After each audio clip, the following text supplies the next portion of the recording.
Hi students, ఎలా ఉన్నారు? అందరూ సేఫ్గా ఉన్నారని భావిస్తున్నా. ఈ కరోనా పాండమిక్ సమయంలో విద్యార్థులు అందరూ కూడాను ఇళ్ళకే పరిమితమైపోతున్నారు. ఇటువంటి సమయంలో విద్యార్థులకు ఆన్లైన్ ద్వారా విద్యాబోధన జరపాలని మన జిల్లా విద్యాశాఖ భావించింది. ముందుగా మన జిల్లా విద్యాశాఖ అధికారిని జి నాగమణి మేడం గారికి, అలాగే మిగతా జిల్లా విద్యాశాఖ అధికార బృందానికి అందరూ నా హృదయపూర్వక నమస్కారాలతో ఈరోజు పిఎస్ క్లాస్ని మొదలు పెడుతున్నాను. 10th క్లాస్ ఫిజిక్స్లో మొదటి పాఠం హీట్, ఉష్ణం. Concepts in the chapter: heat, temperature, thermal equilibrium, specific heat, evaporation, condensation, humidity, dew and fog, boiling, latent heat of vaporization, fusion of ice, melting and freezing. ఈ పాఠ్యాంశంలోని ముఖ్యమైన భావనలు: ఉష్ణోగ్రత, ఉష్ణ సమతాస్థితి, ఉష్ణము గతిజ శక్తి, విశిష్టోష్ణము, బాష్పీభవనము, సాంద్రీకరణము, ఆర్ద్రత, తుషారం మరియు పొగమంచు, మరగడం, ద్రవీభవనం, ఘనీభవనం.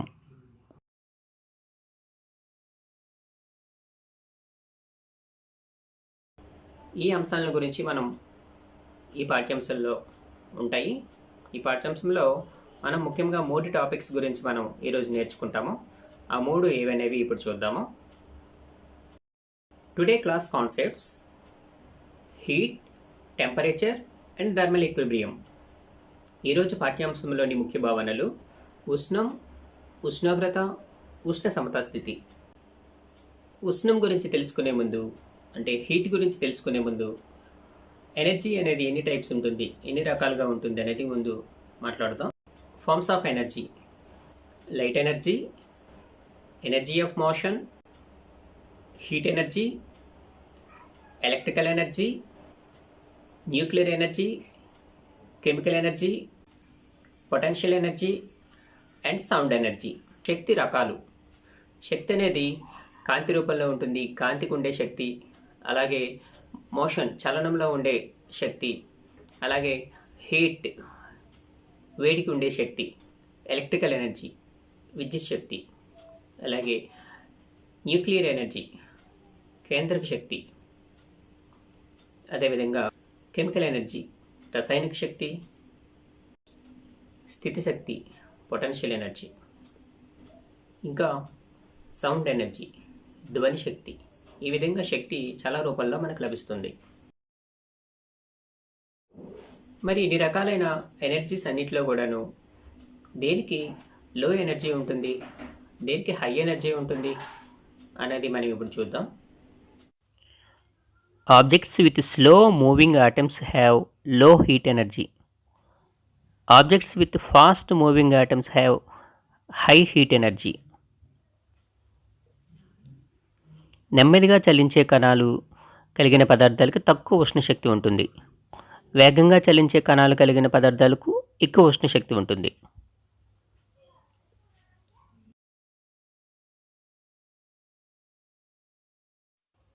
What is heat? Heat energy is the resultant of the movement of tiny particles called atoms, molecules or ions in solids, liquids and gases. Or the heat of an object is the sum of energies associated with all the atoms or molecules due to all possible motions inside the object. Classifications of heat: hot, objects with high heat energy are considered as hot objects. Cold, objects with low heat energy are considered as cold objects. Hotness or coolness is relative. It is measured with respect to a reference object. In general, heat is defined as a form of energy that can be flow from hot body to cold body.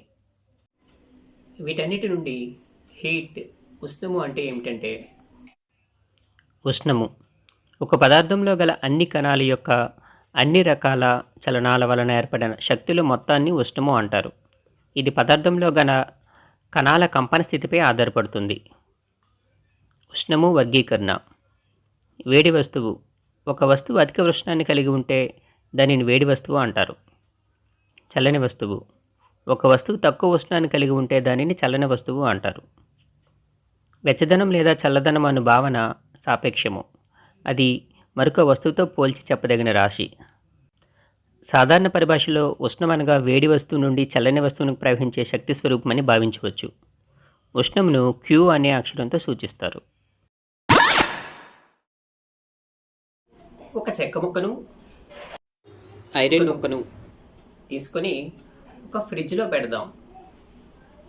ఫ్రిడ్జ్లో కొంతసేపు ఉంచిన తర్వాత ఆ రెండింటిని కూడా మనం చేతులతో పట్టుకుంటే మనకి ఏ విధంగా అనిపిస్తుంది? ఒకటి, రెండు ఒకే రకమైన చల్లదనాన్ని కలిగి ఉంటాయా? ఏ వస్తువు చల్లగా ఉంటుంది? అవును, ఎస్. చెక్కతో పోల్చినట్లయితే ఐరన్ చల్లగా ఉంటుంది. చెక్క, ఇనుప ముక్కలను ఒకే సమయం ఫ్రిడ్జ్లో ఉంచినప్పటికీ కూడాను ఇనుప ముక్క ఎక్కువ చల్లదనంగా మనకు అనిపిస్తుంది. మీరు ఇనుప ముక్కను తాకినప్పుడు చల్లని అనుభూతిని పొందుతారు. అంటే మన చేతిలో ఉన్నటువంటి వెచ్చదనం ఇనుప ముక్కలోనికి వెళ్ళింది. అంటే ఉష్ణము అంటే ఎప్పుడూ కూడాను వెచ్చదనం ఒక్కటే మాత్రం కాదు. ఉష్ణము అంటే వెచ్చదనము, చల్లదనము రెండూను. వేడి మరియు చల్లదనం. మన చేతి నుండి ఉష్ణం అనేది ఇనుములోనికి వెళ్ళడం వల్ల ఆ ఇనుము మనకి చల్లగా ఉన్న భావన మనకు కలిగించింది. అంటే ఉష్ణశక్తి మీ వేలు నుండి ఇనుప ముక్కకు బదిలీ జరుగుతుంది. చెక్క ముక్క కంటే లోహపు ముక్క మనకి చల్లదనం ఎక్కువగా ఎందుకు అనిపిస్తుంది అంటే, మన వేల నుండి లేదా మన శరీరం నుండి ఎక్కువ ఉష్ణం అనేది బయటకు ప్రసరించిందని అర్థము. అంటే మన శరీరం నుండి లోహపు ముక్కలోనికి లేదా చెక్కలోనికి ఉష్ణం అనేది ప్రవహించబడింది. లోహపు ముక్కలోనికి ఎక్కువగాను, అదేవిధంగా చెక్క ముక్కలోనికి తక్కువగాను ఉష్ణం గ్రహించబడింది. Take a piece of wood and a piece of metal and keep them in a fridge or ice box. After 15 minutes, take them out and ask your friends to touch them. Which is colder? Why? When we keep materials in a fridge, they become cold. That is, they lose heat energy. The iron and wooden pieces were kept in the fridge for the same period of time, but we feel that the metal pieces is colder than the wooden piece. What could be the reason for this difference in coldness? Does it have any relation for the transfer heat energy from our body to the object? When you touch the metal or wooden piece, you feel that they are cold. This means that heat energy is being transferred from your finger to the pieces. When you remove your finger, you don't get a feeling of coldness. This means that when heat energy flows out of your body, you get the feeling of coldness. And when heat energy enters your body, you get a feeling of hotness. You can test this by bringing your finger near that flame of a matchstick. మరికొన్ని examples ద్వారా హీట్ని అవగాహన చేసుకోవడానికి ప్రయత్నిద్దాం. By observing the above images we can easily understand that in first image heat transfer from hot glowing bulb to palm. In second image heat transfer from sand to legs. In the third image heat transfer from hot pan to hands. And also from above images we can understand that in first two images heat transfer from palms to ice cubes. In third image heat transfer from palm to cold water in glass. పై అన్ని సందర్భాల నుండి మనము ఒక విషయం సులభంగా అవగాహన చేసుకోవచ్చు. ఇక్కడ అన్ని వస్తువులు మన శరీరం కంటే చల్లనివి అనగా తక్కువ ఉష్ణమును కలిగినవి. కావున శరీరం నుండి వస్తువులకు ఉష్ణం ప్రసరించును. అందువలన చల్లగా ఉన్న భావన కలుగుతుంది. ఉష్ణం నిర్వచనం: ఒక పదార్థం యొక్క స్థితిని మార్చి ఎల్లప్పుడూ వేడి వస్తువు నుంచి చల్లని వస్తువుకు ప్రవహించే శక్తి స్వరూపమే ఉష్ణం. ఉష్ణాన్ని Q అనే అక్షరంతో సూచిస్తారు. ఉష్ణానికి ప్రమాణాలు: SI పద్ధతిలో జౌల్, CGS పద్ధతిలో కెలోరీ. 1 కెలోరీ ఈక్వల్ టు 4.186 జౌళ్ళు. ఉష్ణాన్ని కెలోరీమీటర్ అనే పరికరంతో కొలుస్తారు. Heat is defined by: heat is a form of energy which flows from a hot body to a cold body. Units: in CGS system calorie, SI system joule. See to these pictures. In first figure, the tea is very hot. In second figure, ice cubes are very cold. To compare how much hot and how much cold, we need one more physical quantity, that is temperature. See these two pictures. Both are hot bodies, but the hotness is not same. Means the hotness associated with them are different. Here to express their relative hotness, we use the concept temperature. ఈ రెండు పిక్చర్స్ని పరిశీలించండి. ఇక్కడ ఉన్న రెండు వస్తువులు వేడి వస్తువులే కానీ వాటి ఉష్ణ తీవ్రతలో తేడా ఉంది. ఉష్ణం యొక్క తీవ్రతను తెలియచేయడానికి ఉష్ణోగ్రత అను భావన అవసరము. In this picture we can see ice cube and cold water. Ice cubes are more colder than fridge water, even though both are cold objects. The amount of heat associated with them are different. To compare the relative coldness or the degree of coldness, we use the concept temperature. ఇక్కడ ఉన్న రెండు వస్తువులు చల్లనివే కానీ వాటి చల్లదనం తీవ్రతలో తేడా ఉంది. ఇక్కడ ఉన్న రెండు పదార్థాల చల్లదనాన్ని పోల్చాలంటే ఉష్ణోగ్రత అనే భావన అవసరం. ఉష్ణోగ్రత: ఉష్ణం యొక్క తీవ్రతని ఉష్ణోగ్రత అంటారు. వేడిదనం లేదా చల్లదనం తీవ్రతని ఉష్ణోగ్రత అంటారు. ఉష్ణోగ్రత పదార్థంలోని కణాల సరాసరి గతిశక్తిపై ఆధారపడును.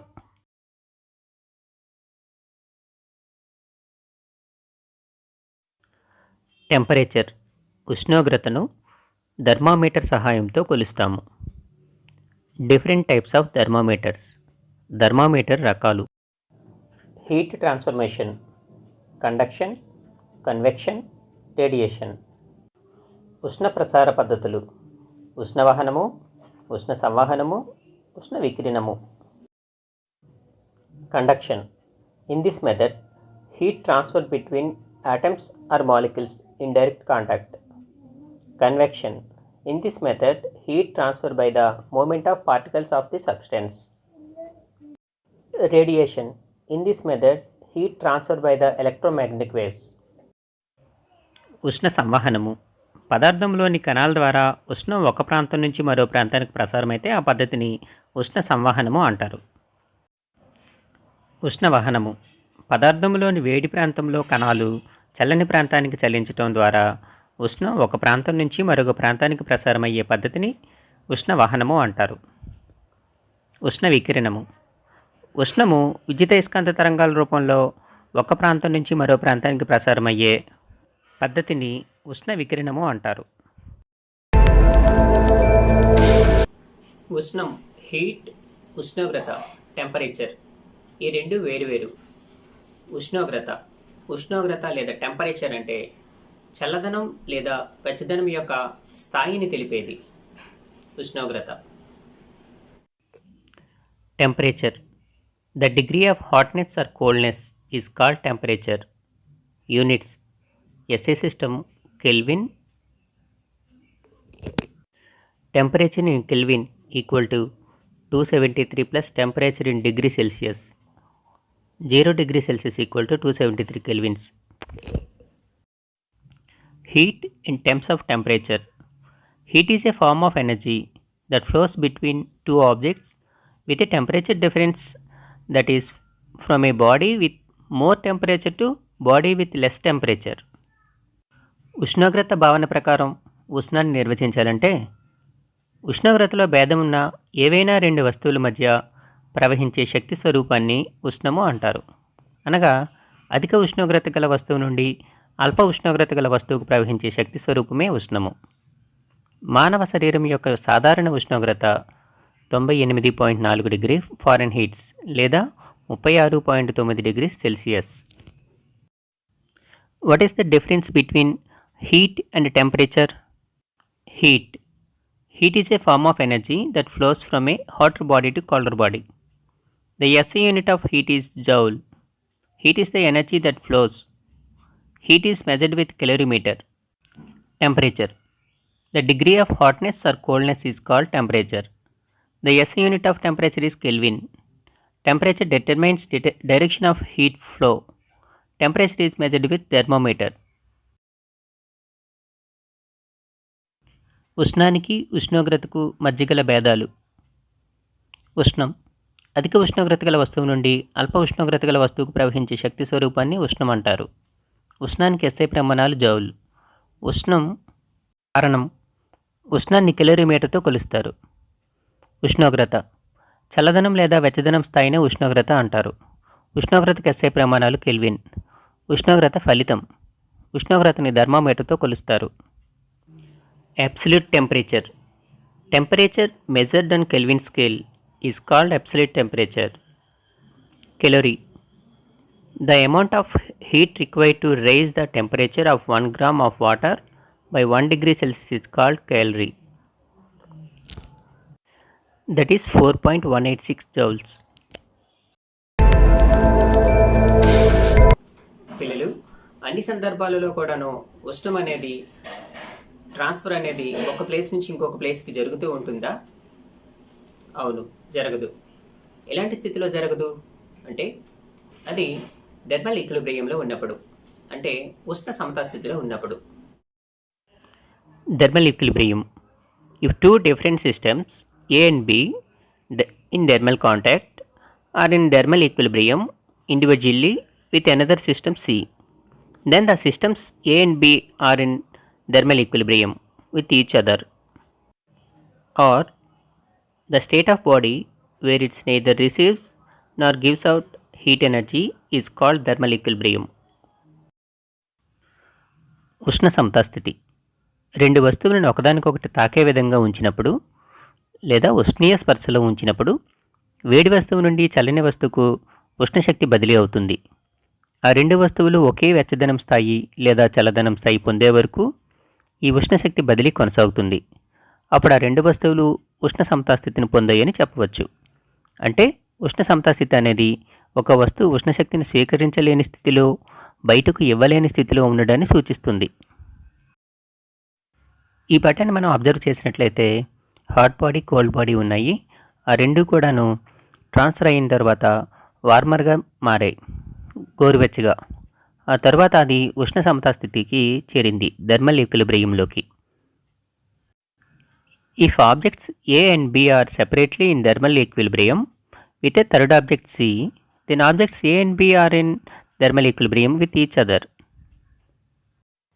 A, B అనే రెండు వస్తువులు C అనే మరొక వస్తువుతో ఉష్ణ సమతాస్థితిలో ఉన్నట్లయితే A మరియు Bలు కూడాను ఉష్ణ సమతాస్థితిలో ఉంటాయి. Take 2 cups and fill one of them with hot water and another with cold water. Now take a laboratory thermometer. Observe the mercury level. What change did you notice in the reading of the thermometer? రెండు కప్పులను తీసుకొని వానిలో ఒకదానిని వేడి నీటితో, రెండవ దానిని చల్లని నీటితో నింపండి. ప్రయోగశాలలో ఉపయోగించే ఒక ఉష్ణమాపకాన్ని తీసుకొని దాని పాదరస మట్టాన్ని గమనించండి. పాదరస మట్టంలో మార్పు ఏమైనా గమనించారా? ఉష్ణమాపకాన్ని అనగా థర్మామీటర్ను వేడి నీటిలో ఉంచినప్పుడు పాదరస మట్టంలో పెరుగుదలని, అలాగే చల్లని నీటిలో ఉంచినప్పుడు పాదరస మట్టంలో తగ్గుదలను మనం గమనిస్తాము.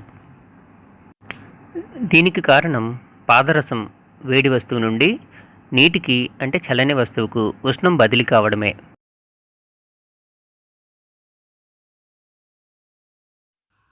We know that bodies in contact achieve thermal equilibrium due to transfer of heat energy. When you kept the thermometer in hot water, you observe that there is a rise in mercury level. This happens because heat got transferred from the hotter body to the colder body. Similarly, in the second case, you will observe that the mercury level comes down from its initial level because of the transfer of heat from mercury to water. Take two bowls, one with hot water and second with cold water. Gently sprinkle food color on the surface of the water in both bowls. Observe the motion of the small grains of food color. What do you observe? We observe that the jiggling of the grains of food color in hot water is more when compared to the jiggling in cold water. రెండు గాజు పాత్రలు తీసుకోండి. ఒక దానిలో వేడి నీరు మరొక దానిలో చల్లని నీరు పోయండి. రెండు పాత్రల నీటి ఉపరితలంపై కొద్దిగా ఫుడ్ కలర్ చల్లండి. ఫుడ్ కలర్ కణాల కదలికను గమనించండి. ఏం గమనించారు? ఫుడ్ కలర్ కణాల క్రమరహిత చలనం చల్లని నీటిలో కంటే వేడి నీటిలో చాలా ఎక్కువగా ఉండడాన్ని మనం గమనించవచ్చు.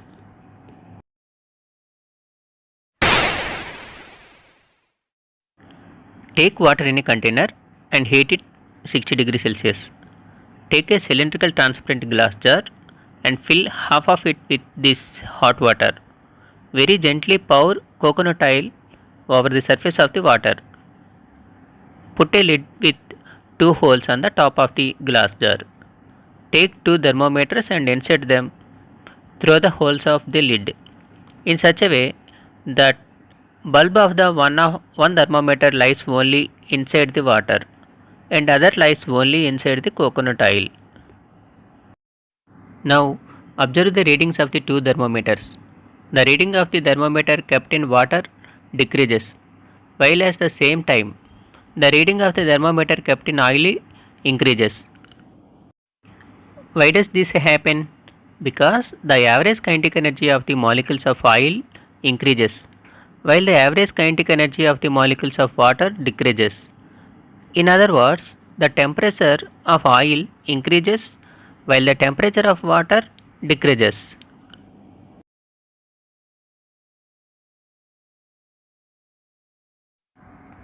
ఒక పాత్రలో నీటిని తీసుకుని సుమారు 60 డిగ్రీ సెల్సియస్ వరకు వేడి చేయండి. ఒక స్తూపాకార పారదర్శక గాజు జాడి తీసుకుని దానిని సగం వరకు వేడి నీటితో నింపండి. జాగ్రత్తగా నీటి తలంపై కొబ్బరి నూనె పోయండి. గాజు జాడీపై 2 రంధ్రాలు గల మూతను ఉంచండి. 2 ఉష్ణమాపకాలు తీసుకుని మూత రంధ్రాల గుండా ఒక ఉష్ణమాపక బల్బు పూర్తిగా నీటిలో మునిగి ఉండేటట్లు, రెండవ ఉష్ణమాపక బల్బు కొబ్బరి నూనెలో ఉండేటట్లు అమర్చండి. ఇప్పుడు 2 ఉష్ణమాపకాల రీడింగులను గమనించండి. నీటిలో ఉంచిన ఉష్ణమాపకం రీడింగ్ తగ్గుతుండగా అదే సమయంలో నూనెలో ఉంచిన ఉష్ణమాపకం రీడింగ్ పెరుగుతుంది. ఇది ఎందుకు జరుగుతుంది? ఎందుకనగా నీటి అణువుల సరాసరి గతిశక్తి తగ్గుతుంటే నూనె అణువుల సరాసరి గతిశక్తి పెరుగుతుంది. అంటే నీటి ఉష్ణోగ్రత తగ్గుతుండగా నూనె ఉష్ణోగ్రత పెరుగుతుంది. Temperature conversion. Temperature conversion from Celsius to Kelvin scale. 1 Kelvin equal to degree Celsius plus 273.15. Temperature conversion from Kelvin to Celsius scale. 1 degree Celsius equal to Kelvin minus 273.15. Temperature conversion from Celsius to Fahrenheit. Fahrenheit equal to 9/5 into C plus 32. Temperature conversion from Fahrenheit to Celsius scale is C equal to 5 into F minus 32 by 9. 3 scales conversion formula: C by 5 equal to F minus 32 by 9 equal to K minus 273.15 by 5. We neglect 0.15, so 0 degree Celsius equal to 273 kelvins.